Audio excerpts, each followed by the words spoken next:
Ciao bambini! Aujourd'hui, on part à l'assaut de l'Italie. Pourquoi? Mais parce qu'on répond à l'appel de notre bon roi, pardi. Vous ne savez pas qu'il essaye de conquérir la péninsule depuis 1494? Allez, assez traîné, on y va. Coup de canon, chef-d'œuvre de la Renaissance et maladie vénérienne, c'est le programme de la nouvelle série du Moyen-Âge dans tes oreilles. C'est parti pour Rêve d'Italie.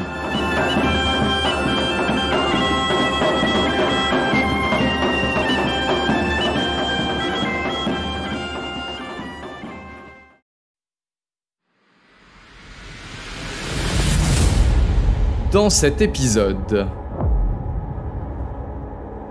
cet esprit curieux de tout qui s'est efforcé, sa vie durant, d'acquérir un immense savoir. Et la cour de Sforza grouille de condottieri en tout genre que Léonard bombarde de questions techniques. Dont la Joconde que son héritier s'empresse de revendre à prix d'or à la couronne. Vous écoutez Rêve d'Italie, épisode 16, Léonard de Vinci, un génie dans la tourmente.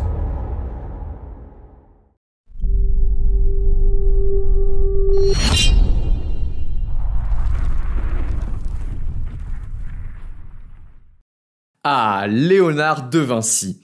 En entendant ce nom, un tas d'images vous vient sûrement en tête. Le mystérieux sourire de la Joconde, le magnifique clair-obscur de Saint Jean-Baptiste, les dessins révolutionnaires montrant un char d'assaut ou un prototype d'hélicoptère, ou encore le dessin de l'homme de Vitruve.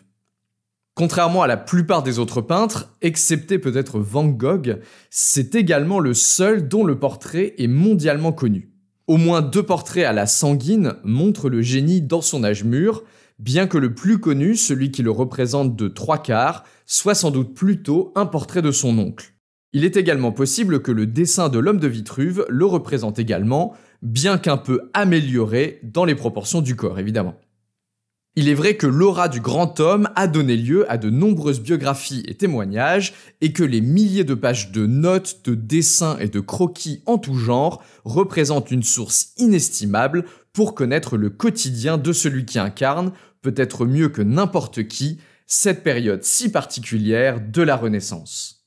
Au fil de ces notes, il est possible de plonger dans la pensée tentaculaire de Léonard, cet esprit curieux de tout qui s'est efforcé, sa vie durant, d'acquérir un immense savoir. Peintre et dessinateur, évidemment, il en vient aussi à s'intéresser à la mécanique, à l'optique, aux phénomènes naturels, à l'anatomie humaine et animale, et jusqu'aux techniques des artisans qu'il fréquente. Le Léonard dont je voudrais vous parler ici, c'est celui des guerres d'Italie. Né en 1452 et mort en 1519, le grand homme a vécu directement l'ensemble des événements que nous avons découverts dans les épisodes précédents. L'instabilité politique et militaire de l'Italie à la fin du XVe siècle et au début du XVIe a joué un rôle déterminant dans le parcours de Léonard, jusqu'à l'amener à finir ses jours sur les bords de Loire, dans le célèbre et plutôt coquet manoir du Clos Lucé. En 1482, Léonard est déjà un peintre de talent.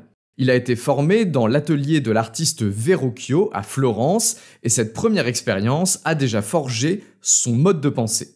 Un atelier de peintre du XVe siècle, comme le dit l'historien Pascal Briouat, ça ressemble plus à un garage d'aujourd'hui qu'à un studio branché du XXe arrondissement. En plus de la fabrication des supports et des couleurs, qui confinent d'ailleurs parfois un peu à l'alchimie, on sculpte différentes matières pour faire des modèles, on réalise des expériences pour déterminer où la lumière va porter sur un drapé, on y joue de la musique, bref, on y fait plein de choses. Verrocchio, comme la plupart des artistes de Florence, n'est pas seulement un peintre. Il travaille sur tous les supports et on sait même qu'il a produit une énorme sphère de cuivre à mettre au sommet de la cathédrale Santa Maria del Fiore. Bref, dans cet environnement stimulant, Léonard commence déjà à aiguiser sa curiosité et à accumuler du savoir. Sauf qu'en 1482, justement, la vie n'est pas ouf pour notre bon Léo. 6 ans plus tôt, en 1476, il a été dénoncé 2 fois pour le crime de sodomie, c'est-à-dire d'homosexualité, dans une affaire qui impliquait plusieurs jeunes hommes de la bonne société de Florence. S'il n'a pas été condamné, faute de preuves, cette affaire vient le secouer au moment où sa vie personnelle et professionnelle vacille. Son perfectionnisme presque obsessionnel l'empêche de terminer certaines de ses commandes, et il n'est pas encore le génie adulé de tous qu'il sera quelques années plus tard. Bref, Léo a besoin d'un nouvel air. Et ça tombe bien, puisque l'occasion de partir pour Milan se présente justement. Les détails ne sont pas très clairs, mais on sait qu'au milieu de l'année 1483, il se trouve à la cour de Ludovico Sforza, le redoutable maître de la capitale lombarde. Bon, là normalement, dans cet épisode, les noms dont on va parler doivent vous dire quelque chose. Au début, Léo est plutôt connu pour ses talents de musicien, mais il a de la suite dans les idées. Milan est en pleine guerre contre Venise et notre homme sait que Sforza a grand besoin d'ingénieurs militaires dans cette campagne difficile. Manque de bol, Léonard n'est pas vraiment reconnu pour ses talents d'ingénieur à ce moment-là, mais qu'importe. Il travaille d'arrache-pied et profite de ses premières commandes pour développer en parallèle son expertise militaire. Il faut dire que Milan est l'endroit rêvé pour ça. La ville est un centre européen renommé pour les batteurs d'armure et les fondeurs de canons, et la cour de Sforza grouille de condottieri en tout genre que Léonard bombarde de questions techniques. Mais comme toujours, il a plusieurs fers au feu. Sa commande principale est celle d'un splendide monument équestre à la gloire des Sforza, pour lequel il envisage une statue de bronze de 7 mètres de haut. En parallèle, il réalise une fresque pour le couvent de Santa Maria delle Grazie, qui va rapidement devenir célèbre. Il s'agit de la scène, commencée en 1495, et qui montre donc le dernier repas de Jésus avec ses apôtres. Dans les deux cas, les patrons ne sont pas contents. Léonard avance à la vitesse d'un escargot, car il passe son temps en études techniques et anatomiques poussées, et il change perpétuellement ses idées pour les deux commandes. Pressé de toutes parts par les contraintes politiques, le génie n'en perd pas pour autant son humour. Lorsque le prieur du couvent, par exemple, vient lui mettre la pression sur la fresque qui est encore retardée, Léonard lui répond qu'il a perdu du temps à parcourir Milan à chercher le modèle parfait pour Judas. Mais que, heureusement, cette recherche touche à sa fin puisque le modèle parfait se trouve désormais devant lui. Les guerres d'Italie vont alors débouler dans la vie de l'artiste.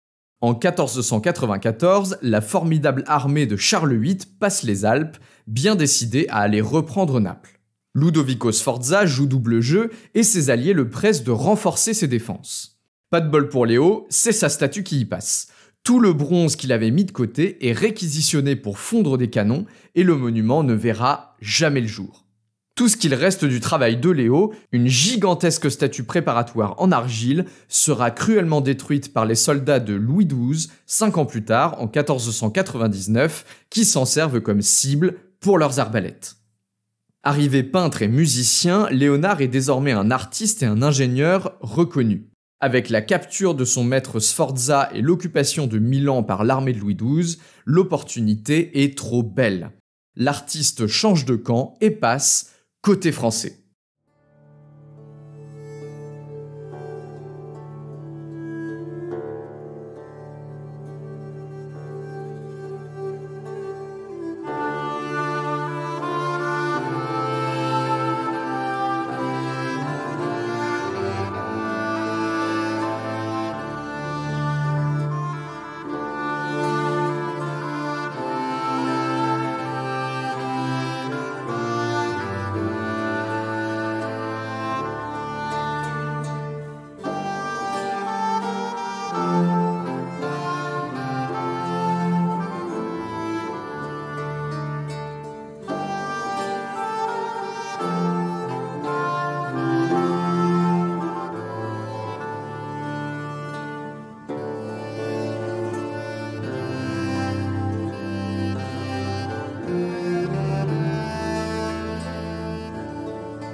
Ce que vous venez d'écouter est une tentative de recréer les compositions musicales de Léonard.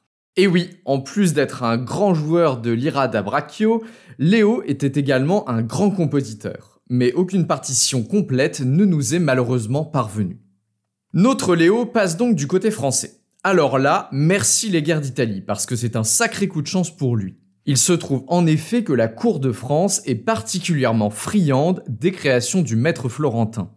En voyant la scène lorsqu'il débarque à Milan, Louis XII est si impressionné qu'il envisage de démonter le mur pour rapporter l'œuvre en France, rien que ça. En tout cas, Léo fait bien de retourner sa veste, car son collègue Giacomo Andrea, qui reste loyal aux Sforza, se fait arrêter, décapiter et écarteler. Pour Léonard, c'est une période faste qui commence en 1499. Une période de voyage, tout d'abord.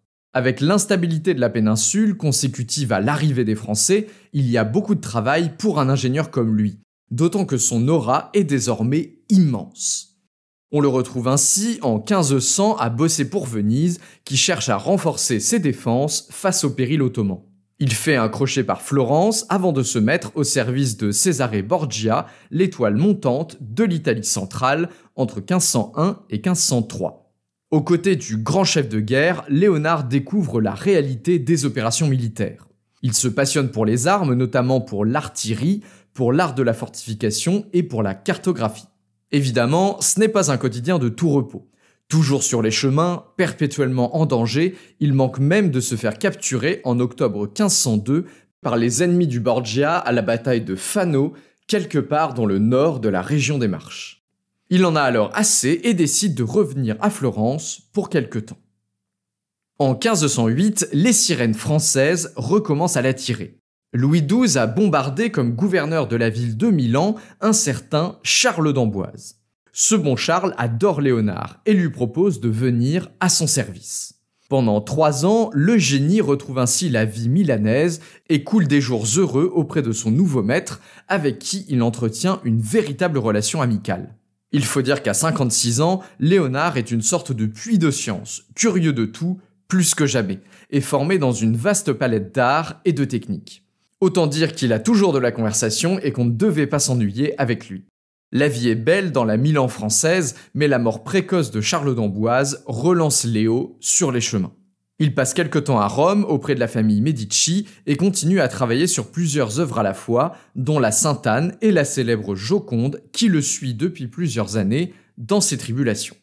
Mais auprès de la cour pontificale, certaines idées philosophiques de Léo ne passent pas trop.